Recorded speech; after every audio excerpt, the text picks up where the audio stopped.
আসসালামু আলাইকুম। সুবর্ণিসা ডিগ্রি কলেজের পক্ষ থেকে একাদশ শ্রেণীর ছাত্রীদের গার্হস্থ্য বিজ্ঞান ক্লাসে স্বাগত জানাই। আমরা আজকে পড়ব পরিবারের ব্যয়। আমরা গতদিন পড়েছিলাম পরিবারের আয় পড়েছিলাম। আয় করি কেন? আমরা আয় করি পরিবারের জন্য বিভিন্ন চাহিদা পূরণের জন্য। আমরা পরিবারের বিভিন্ন সদস্যদের চাহিদা পূরণ করার জন্য আমরা ব্যয় করি বা চাহিদা পূরণের জন্য আমরা আয় করি, এবং তার জন্য আমরা যে কাজটা করি সেটা পরিবারের সদস্যদের চাহিদা মোতাবেক আমরা কাজগুলো করি। এখন এই চাহিদা পূরণের জন্য আমাদের যেটা করি সেটা আমরা পরিবারের সদস্যদের জন্য ব্যয় করি। এখন ব্যয় করি কেন? আমরা ব্যয় করি যে আমরা আমাদের চলার পথে আমাদের জীবন ধারণের জন্য, জীবন যাপনের জন্য, জীবনকে সুন্দরভাবে পরিচালিত করার জন্য, জীবনকে সুস্থ রাখার জন্য আমরা ব্যয় করি।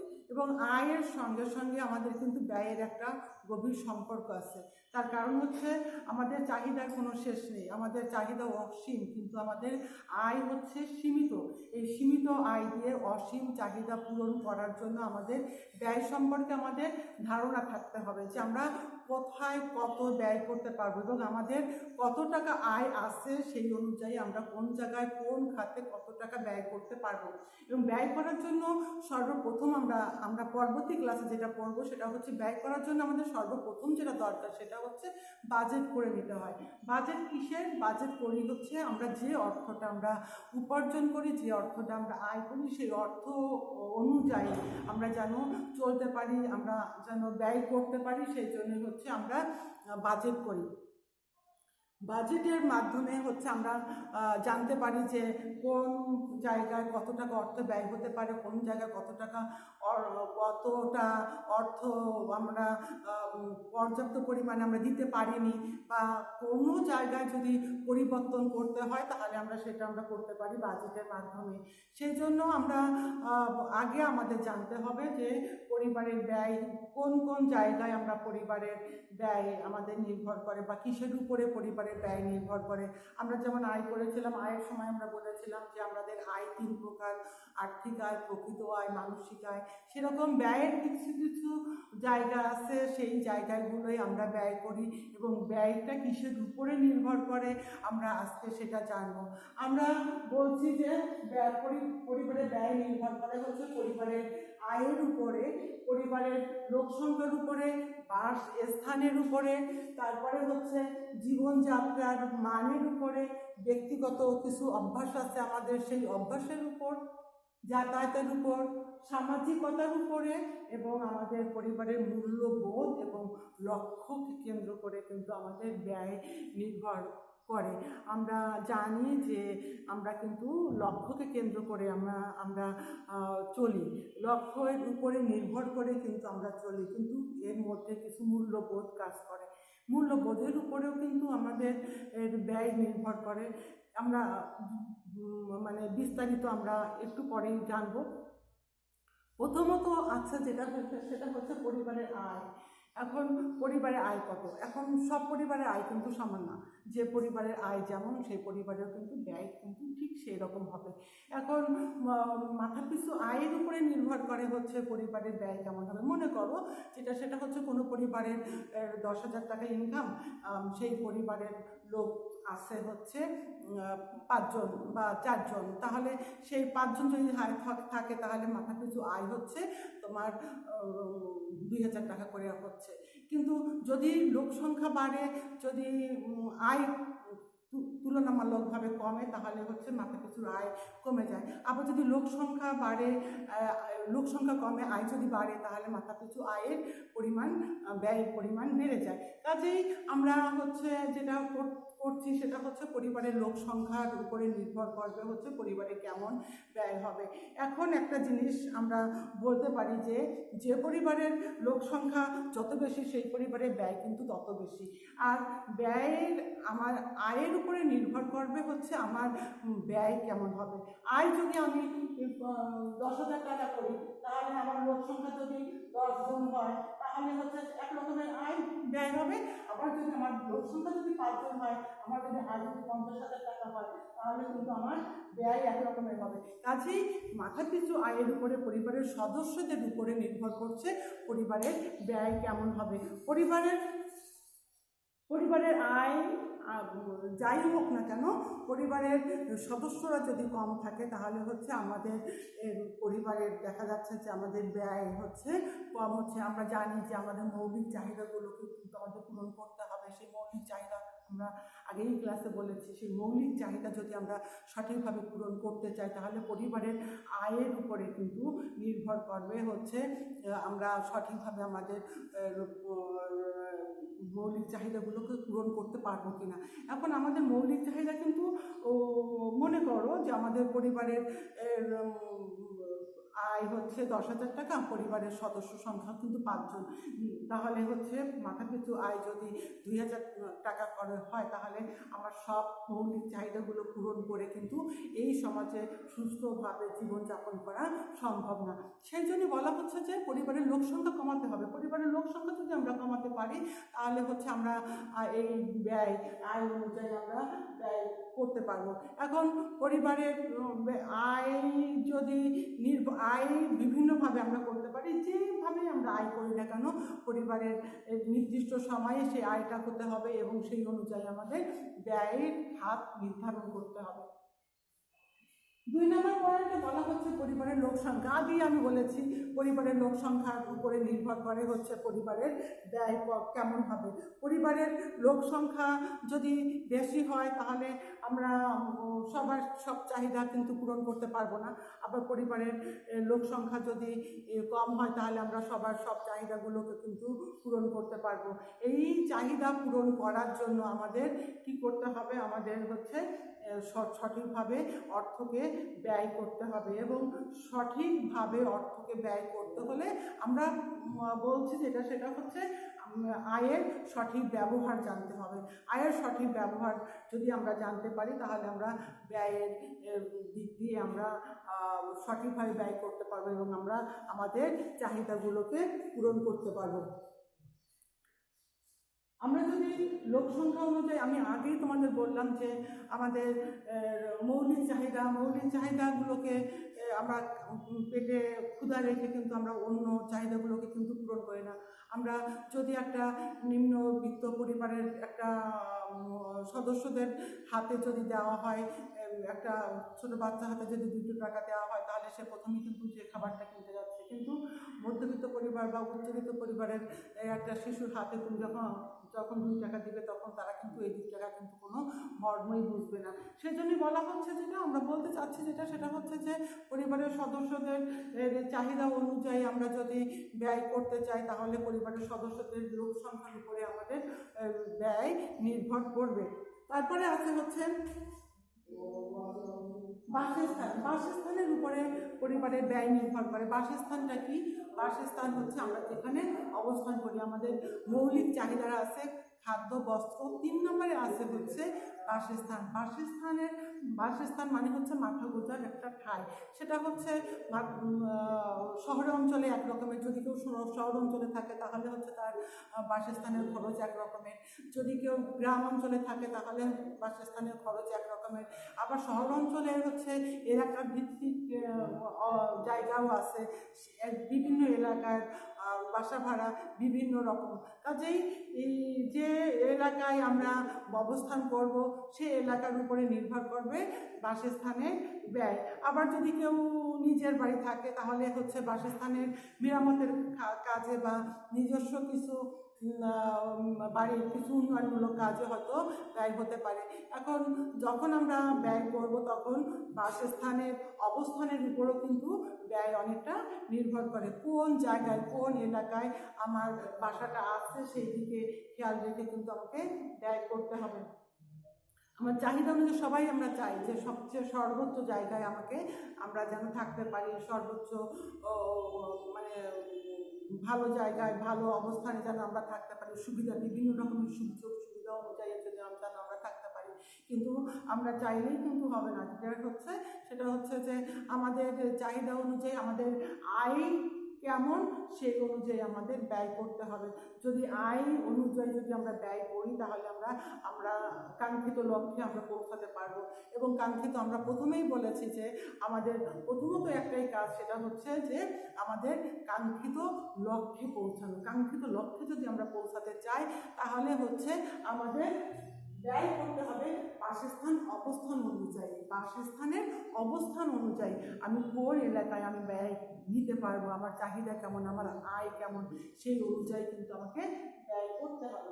তারপরে বলা হচ্ছে জীবনযাত্রার মান। জীবনযাত্রার মান কিন্তু এক একজনের এক এক রকমের। জীবনযাত্রার মান বৃদ্ধি পেলে ব্যয় বৃদ্ধি পায়, আবার জীবনযাত্রার মান কম হলে ব্যয় কম হয়। এখন একটা জিনিস দেখো যে এই খুলনা শহরে কিন্তু বিভিন্ন জায়গায় বিভিন্ন রকমের বাড়ি বিভিন্ন ভাড়ায় আমরা নিতে পারি, কিন্তু আমার জীবনযাত্রার মানের উপরে, জীবনযাত্রার মান নির্ভর করে হচ্ছে আর্থসামাজিক অবস্থার উপর জীবনযাত্রার মান নির্ভর করে, এবং এটা হচ্ছে শিক্ষার উপরে নির্ভর করে, অর্থের উপরে নির্ভর করে। আমরা জানি যে আমাদের হচ্ছে 3 ধরনের আমরা পরিবার। প্রথমত সবাই আমরা জানি যে 3 ধরনের, উচ্চবিত্ত, মধ্যবিত্ত এবং নিম্নবিত্ত। কিন্তু এই 3 ধরনের মধ্যেই আছে, আরও আছে যেটা উচ্চবিত্ত, উচ্চ মধ্যবিত্ত, উচ্চ নিম্নবিত্ত, মধ্য উচ্চবিত্ত, মধ্য মধ্যবিত্ত, মধ্য নিম্নবিত্ত, আবার নিম্ন উচ্চবিত্ত, নিম্ন মধ্যবিত্ত, নিম্নবিত্ত। এই যে 9টা শ্রেণী আছে, এই শ্রেণীর অবস্থানের উপরে, এই শ্রেণীর জীবনযাত্রার মানের উপরে নির্ভর করে হচ্ছে আমার ব্যয় কেমন হবে। সেটা হচ্ছে কোনো পরিবারের দেখা যাচ্ছে যে উচ্চবিত্ত পরিবার সাধারণত দেখা যায় যে খাদ্য খাতে আমরা যেমন কোনো পরিবারে হচ্ছে নিম্নবিত্ত পরিবারে যা আনে সেটা খাদ্য খাতে খরচ বেশি, কিন্তু উচ্চবিত্ত পরিবারে দেখা যায় যে এই খরচটা খাদ্য খাতে এই খরচটা হয়তো অতটা হয় না। সেই জন্য বলা হচ্ছে যে জীবনযাত্রার মানের উপরে নির্ভর করে পরিবারের ব্যয় কেমন হবে। শহর অঞ্চলে পরিবারের লোকদের এক রকমের খরচ, গ্রাম অঞ্চলে পরিবারেরদের এক রকমের খরচ, আবার উপশহর আছে, শহরের উপশহর মানে শহরও না গ্রামও না, এরকম একটা জায়গায় যারা অবস্থান করে সেই জায়গায়ও হচ্ছে ব্যয় এক রকমের আছে। আবার যে সমস্ত এলাকায় কিছু সরকারি সুযোগ সুবিধা আছে সেই সমস্ত জায়গার ব্যয় এক রকমের, আবার যে সমস্ত জায়গায় সেই সুযোগ সুবিধাটা নেই সেই সমস্ত জায়গায় ব্যয় আরেক রকমের। কাজেই আমরা বলছি যেটা সেটা হচ্ছে ব্যয় জীবনযাত্রার মানের উপরও ব্যয় নির্ভর করে। এরপরে আছে হচ্ছে ব্যক্তিগত কিছু অভ্যাস। ব্যক্তিগত কিছু অভ্যাসের উপরেও কিন্তু ব্যয় নির্ভর করে। ব্যক্তিগত অভ্যাসটা কি? যেমন হচ্ছে কেউ বেড়াতে পছন্দ করে, কেউ ফুল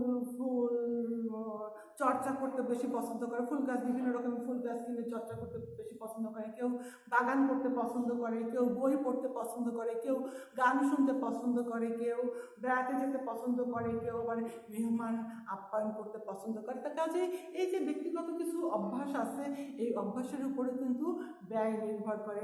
ব্যয় আমার আয় যেমন, আমার কিন্তু অভ্যাস কিন্তু সেরকম কখনো কখনো হয়, কখনো কখনো হয় না। সেটা হচ্ছে কেউ যদি মনে করে যে আমরা নিম্নবিত্ত পরিবারে অনেক সময় দেখি সেটা হচ্ছে যা 2 টাকা ইনকাম করলে সে 2 টাকাই খরচ করে ফেলে, কিন্তু কোনো পরিবারে দেখা যায় যে 2 টাকা ইনকাম করলে 25 পয়সা হচ্ছে জমিয়ে রাখে। কেউ হচ্ছে 2 টাকা ইনকাম করলে হয়তো দেখা যাচ্ছে 10 পয়সার এক গুচ্ছ ফুল কিনে আনে। কাজেই ব্যক্তিগত কিছু অভ্যাস আছে যে অভ্যাসগুলোর জন্য কিন্তু ব্যয় প্রভাব বিস্তার করে, ব্যয়ের উপরে প্রভাব বিস্তার করে। কাজেই আমরা যে অভ্যাসগুলোর দিকে লক্ষ্য রেখে আমাদের ব্যয় ঠিক করতে হবে। তারপরে আছে হচ্ছে যাতায়াত কি? সেটা হচ্ছে যে আমরা যখন এক স্থান থেকে অন্য স্থানে যাই, বাহন দরকার হয়, সেই বাহনের জন্য কিন্তু আমাদের অর্থ ব্যয় হয়। সেটা যদি কারো ব্যক্তিগত গাড়ি থাকে তাহলে খরচ এক রকমের, যদি কেউ রিক্সায় যাতায়াত করে তাহলে খরচ এক রকমের। তারপরে স্কুল, কলেজ, মাদ্রাসা, ব্যাংক, বিমা, তারপরে হচ্ছে বাজার, শপিং মল, এগুলো যদি বাড়ির আশেপাশে থাকে তাহলে খরচ এক রকমের। কাজেই সবসময় খেয়াল রাখতে হবে সেটা হচ্ছে যেন এই যাতায়াতের খরচটা আমরা সহজেই মানে কম করতে পারি, এই দিকে আমাদের খেয়াল রাখতে হবে। তার কারণ হচ্ছে আমরা প্রথমেই বলেছি সেটা হচ্ছে আমাদের কিন্তু অর্থ সীমিত, আমাদের কিন্তু চাহিদা অনেক। এই সীমিত অর্থ দিয়ে এই অনেক চাহিদা পূরণ করার জন্য আমাদের ব্যয় অনেক কিছু নির্ভর করে। ব্যয় যদি আমরা সংকোচ করতে পারি তাহলে আমরা ভবিষ্যতের জন্য হয়তো কিছু করতে পারবো। সেই জন্য যদি আমরা যে বাসাটা ভাড়া নিলাম, যদি ভাড়া বাসা হয়, যে বাসাটা ভাড়া নিলাম সেই বাসাটা যদি স্কুল কলেজের কাছে হয় তাহলে সন্তানদের রিক্সা ভাড়াটার প্রয়োজন হবে না। বা অনেক সময় দেখা যায় যে দুর্ঘটনার হাত থেকে আমরা আল্লাহ চাইলে আমরা রক্ষা পেতে পারি। এই যে বিভিন্ন রকমের সুযোগ সুবিধা আমাদেরকে যখন আমরা বাড়ির ভাড়া নিব বা যখন আমরা একটা কাজ করব তখন আমাদের বিভিন্ন দিকে চিন্তা করে তবেই কিন্তু আমাদের এই কাজগুলো করতে হবে। তারপরে বলা হচ্ছে সামাজিকতা। সামাজিকতা হচ্ছে আমরা মানুষ সমাজবদ্ধ জীব। আমরা সমাজের একটা অংশ। সমাজের বিভিন্ন রকমের অনুষ্ঠানাদি আছে, বিভিন্ন রকমের আচার অনুষ্ঠান আছে, সেই অনুষ্ঠানগুলো আমাদের পালন করতে হয়। যদি আমরা সেই অনুষ্ঠানগুলোর মধ্যে পালন না করি বা আমরা যদি উপস্থিত না হই তাহলে হয়তো আমরা যখন কোনো সমস্যার মধ্যে পড়বো বা আমাদের যখন কোনো প্রয়োজন হবে তখন কিন্তু আমাদের কাছে কেউ আসবে না। সেই জন্য বলা হচ্ছে যে সামাজিকতায় আমাদের কিছু ব্যয় করতে হবে। যে মেহমান আসলে মেহমানদারি করতে পারি আমরা। তারপরে হচ্ছে কোনো বিভিন্ন রকমের পার্বণ আছে, সেই পার্বণ আমরা পালন করি। তারপরে এই রাষ্ট্রীয় কিছু অনুষ্ঠান আছে, সেই অনুষ্ঠানগুলো আমরা পালন করি। এই যে সমাজের আর 10 জন মানুষকে নিয়ে চলতে গেলে যে সমস্ত বিষয়গুলো আমাদের খেয়াল রাখতে হয় সেইগুলো আমাদের খেয়াল রাখতে হবে এবং তার জন্য কিছু ব্যয় করতে হবে। আমরা কেউ বেড়াতে গেলাম, আমরা বন্ধু বান্ধব নিয়ে আমরা কোথাও যে আমরা যেমন কলেজ থেকে আমরা পিকনিকে যাই, এইটাও কিন্তু একটা কলেজের শিক্ষামূলকও একটা বিষয় আছে, আবার হচ্ছে কলেজের একটা বাচ্চাদেরকে আনন্দ দেওয়ারও একটা বিষয় আছে। যে এই যে যদি কেউ মনে করে, সব বাচ্চারা যদি মনে করে যে না আমরা যাবো না, তাহলে কিন্তু এই যে সুন্দর একটা পরিবেশ, এই সুন্দর পরিবেশটা আমরা পাবো না। আমরা কখনো বিকেলবেলা আমরা বেরোতে পারি, সবাই মিলে ঘুরে আসতে পারি। এর পেছনে কিন্তু আমাদের কিছু অর্থ ব্যয় হয়, সেই অর্থটা আমাদের বরাদ্দ দিয়ে রাখতে হবে। তারপরে কি আছে পারিবারিক মূল্যবোধ ও লক্ষ্য। এক এক পরিবারের, আমরা আগে বলেছিলাম এক এক পরিবারের মূল্যবোধ এক এক রকমের, এক এক পরিবারের লক্ষ্য এক এক রকমের। কোনো পরিবার দেখা যায় যে খাদ্য খাতে বেশি ব্যয় করে, কোনো পরিবারে দেখা যায় যে সন্তানদের শিক্ষার খাতে বেশি ব্যয় করে, কোনো পরিবার দেখা যায় যে আমোদ প্রমোদের দিকে বেশি ব্যয় করে, বিদেশে ঘুরে আসলো। কোনো পরিবার দেখা যায় যে সঞ্চয়ের দিকে বেশি খেয়াল করে। এগুলো নির্ভর করে হচ্ছে পরিবারের মূল্যবোধের উপরে। আবার কোনো পরিবার দেখা যায় যে নিরাপত্তাকে বেশি প্রাধান্য দিচ্ছে, কোনো পরিবার দেখা যায় যে শিক্ষাকে বেশি প্রাধান্য দিচ্ছে, মানে সন্তানদের উচ্চশিক্ষার জন্য ব্যয় করছে।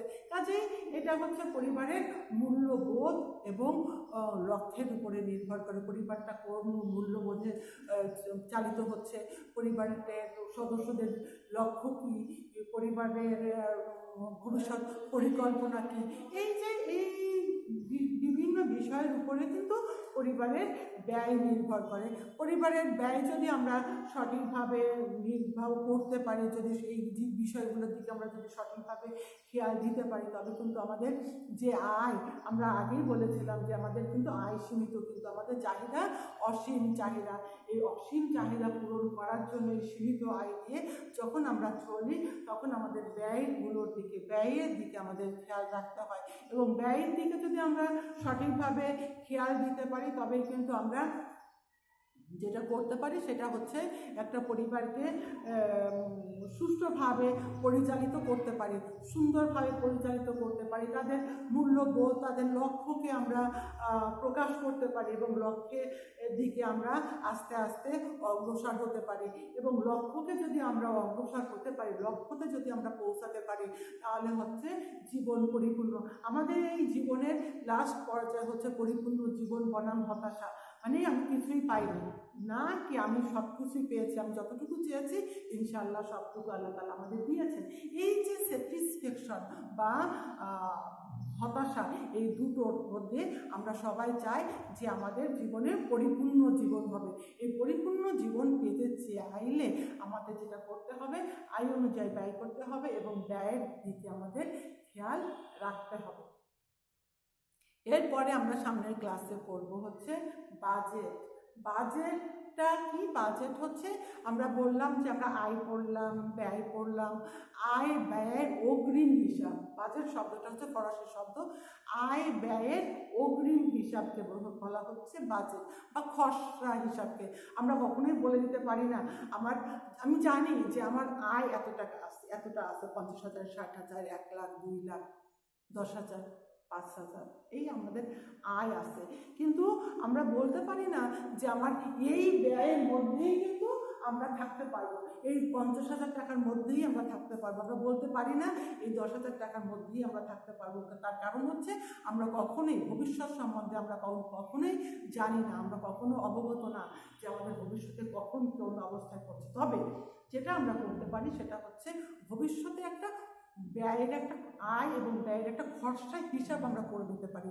এই খরচা হিসাবকে বলা হচ্ছে বাজেট। এই বাজেট অনুযায়ী যদি আমরা চলতে পারি তবেই কিন্তু আমরা এই আয় এবং ব্যয়ের মধ্যে আমরা চেষ্টা করব আমরা এই ব্যয়কে সংকুচিত করে ব্যয়ের মধ্যে থেকে আমাদের আয়কে সঠিকভাবে পরিচালিত করা এবং জীবনের লক্ষ্যে পৌঁছানো এবং সঠিক মূল্যবোধের মাধ্যমে। তাহলে আজকে এই পর্যন্ত, ইনশাআল্লাহ আমরা সামনের দিন আমরা বাজেট পড়াবো আমরা।